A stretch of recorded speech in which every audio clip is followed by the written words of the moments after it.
Hi, I'm Anush. Hi, I'm Michael Ohayon, and we're going to be the host for today's show. So welcome back. For those who don't know, the Scripps Ranch Professional Career Exploration Club is an organization dedicated to interviewing professionals from many different career paths. We aim to help students find a career that's right for them. We have a very special guest today. Give a warm welcome to Stuart Downs. Professor Downs is a consulting electrical engineer and professor.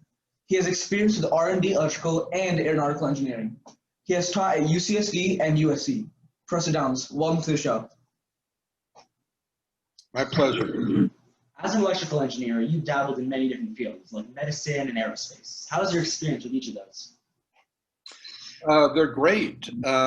Whether you're designing in medicine, circuits for aerospace, or whatever, you learn the principles of the way the universe was created, the physics, and then you design things to work electrically off those principles. It's a great profession experience, and it's been a great career being a design engineer and also a little bit of teaching.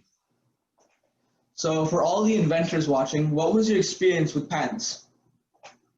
Well, my experience with patents is there's an old saying, there's many ways to skin a cat. So a patent is a unique way of designing something to achieve a requirement. And when they give you the requirement, you think of it like a black box. What comes in goes out, and they want it to have a certain functionality. But whatever happens in that box, it's up to you. So if you can figure out a different way of doing it, that you do not violate somebody else's intellectual property, like in another patent, you can figure out another way to do it. And that's the wonderful thing about science, is there's many ways to do things, and also in physics called duality. So if you can't do it with a PNP transistor, do it with an NPN transistor. If you can't do it with a current source, do it with a voltage source. If you can't do it with the E field, do it with the B field. There's duality everywhere. So as long as you stay within the boundary conditions of the physics you learn in electrical engineering, you could do anything you want as the designer. All right. So if you could go back in time and tell your high school self something like that would make your advanced education easier in the future, what would you have told yourself? Well, back then, I was a kid, and I graduated in 1968 from high school, and Vietnam was going hot and heavy. And we were all scared to death of being drafted. But the one thing that I loved more than anything as a kid, because the boy doesn't have much power, is I would build these little circuits, and I would see things happen. And I realized, wait a minute, I can have power over this, and I can build something. I can listen to a little crystal radio with an earphone. I can build a crystal radio. I can build a Heathkit. I can play with electronic stuff and see things work. And even as a boy, I saw that, and my heart fell in love with it, and it stayed with me my whole life. So what is the most rewarding part about teaching? The most rewarding part about teaching is giving back and seeing young people like yourself that hopefully you can expose them to what you saw growing up and how you got on track and online.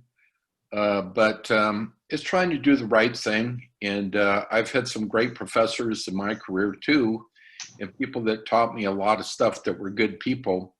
And it's kind of like sharing the knowledge and helping others, you know. So which high school class would you say helped you the most in succeeding in your current career?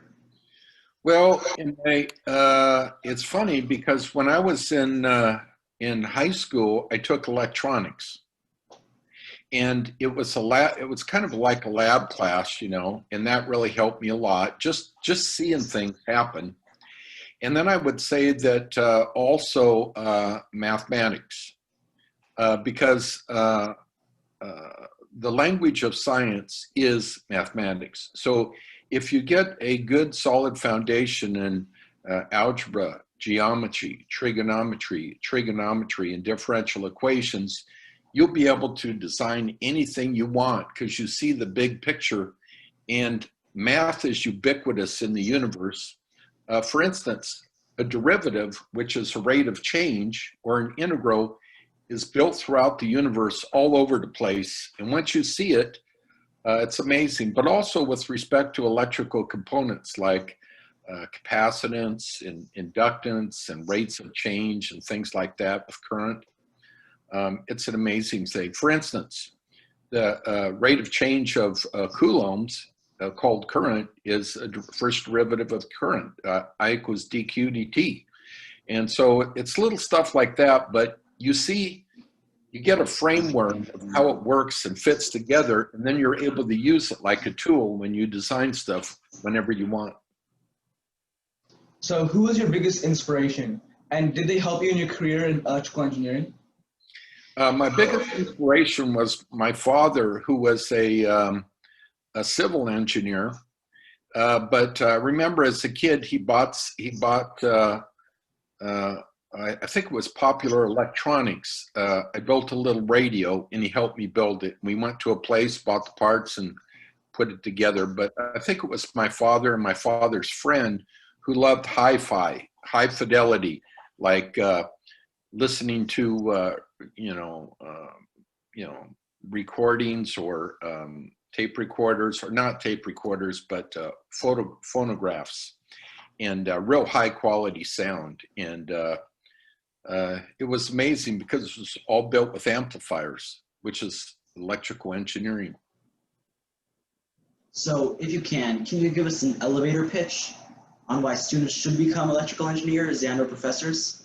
Oh yeah. Well, anyway, electrical engineering is a great profession. So if you learn the math and you learn the physics, it's a very practical side of physics.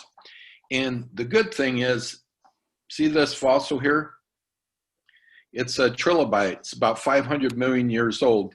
If you learn the fundamental laws in physics, the way the universe was built, they have not changed in millions and millions of years. So when you get older, those laws will never change, and you can use them over and over and over again.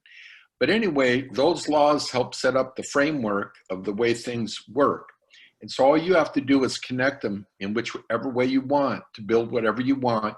But the greatest feeling is when you design something based on those laws, and then you build it in the lab and see it work. It's a feeling beyond belief.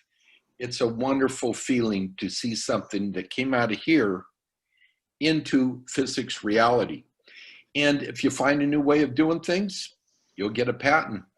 But I've done things in medicine before, in aerospace, and elsewhere. That was just a lot of fun. But the greatest thing is to see something work and understand it. And then you're the author. It's like building something. It's just a wonderful experience. And then they pay you. For instance, if you graduate from high school and go into a college, and typically engineering takes about 4 to 5 years, your first job with no experience, your salary will be on maybe $85,000 starting, which is amazing. And the best professions, or the highest paid professions, are professions that you take courses in school, that in that profession you have to use the courses in the school. For instance, electrical engineering, freshman, mathematics, sophomore, mathematics and physics, junior, electives in electrical engineering, senior, required courses in electrical engineering. And you take all those courses and you have that background, you have that roadmap, how everything works.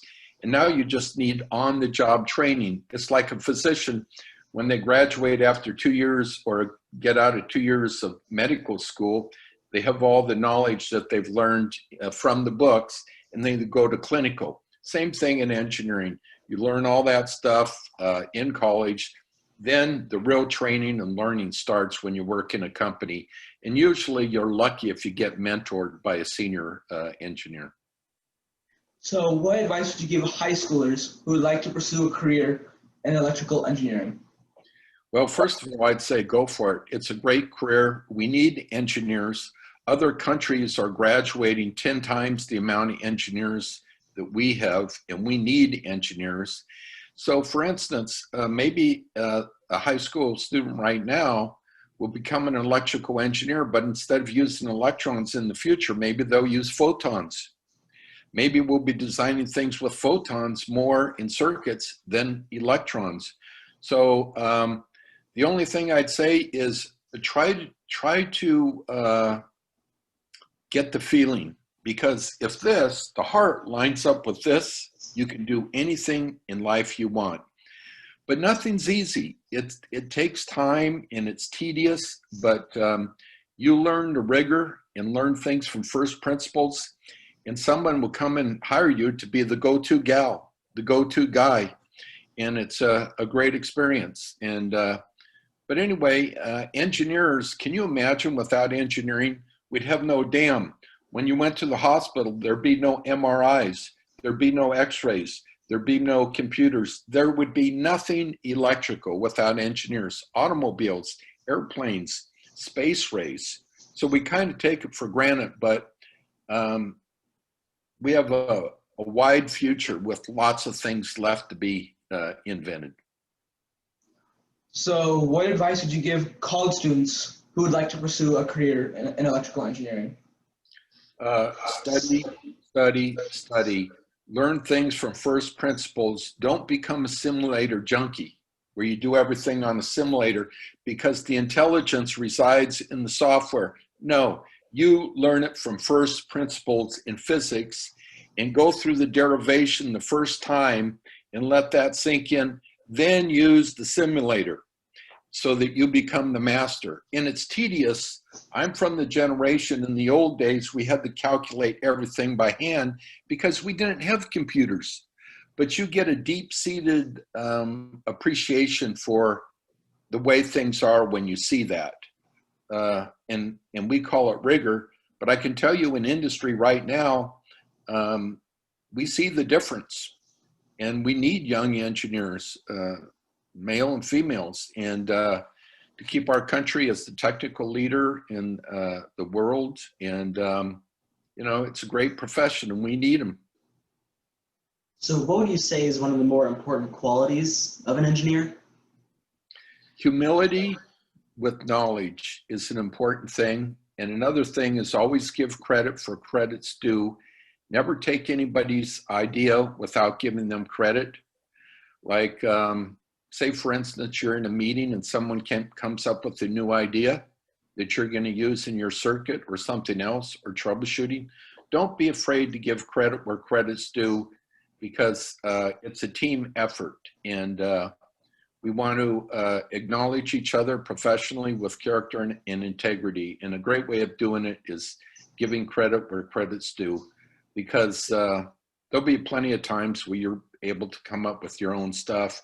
And then the other thing is humility with knowledge, and not to be arrogant because you have knowledge, and just to do the best you can. It's a great profession. And then you might want to also consider getting licensed as an engineer.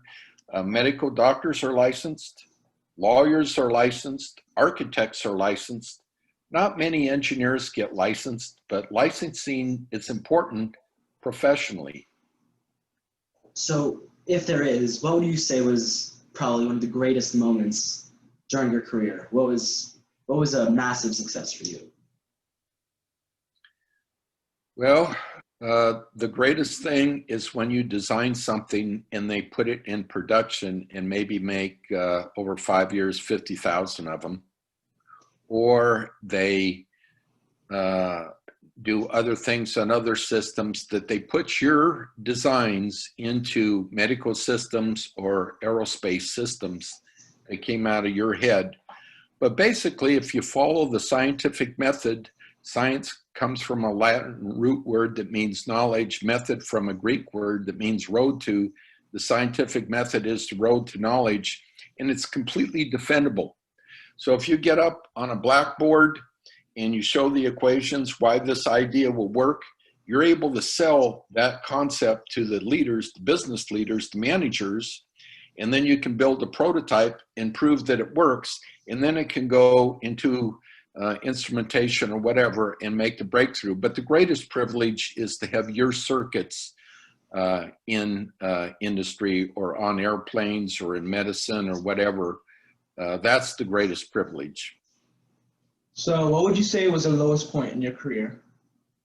The hardest thing for me was that turned out to be good for me because I never studied in high school because I was lazy. But I was building stuff, electronics, I was building saltwater aquariums and everything, but I should have been studying because Vietnam was going hot and heavy, and I was going to be drafted into the Marine Corps or Army. So I joined the Navy. So I had to wait till I got out of the service to go back to school, but it was a great thing because I was an electronics technician in the Navy, and then I saw all these wonderful systems, and I thought, you know what? I want to learn how to design that. But basically, it was good for me because I got turned around and I got disciplined. There's so many things to do when your mind can wander and you're bored as a young person, and I was bored. And there's a lot of young people out there that get bored and can't focus and can't stay on track. But the hardest thing is getting this lined up with this and getting in sync, and then you're going places. But the greatest asset all you young people have is your youth. You don't know it, but you can do anything in life you want. You want to be an electrical engineer, you want to be a physicist, you want to be a doctor, a lawyer, it goes on and on and on. It's up to you, and are you willing to put in the work? And no one's going to pay you anything unless you work hard.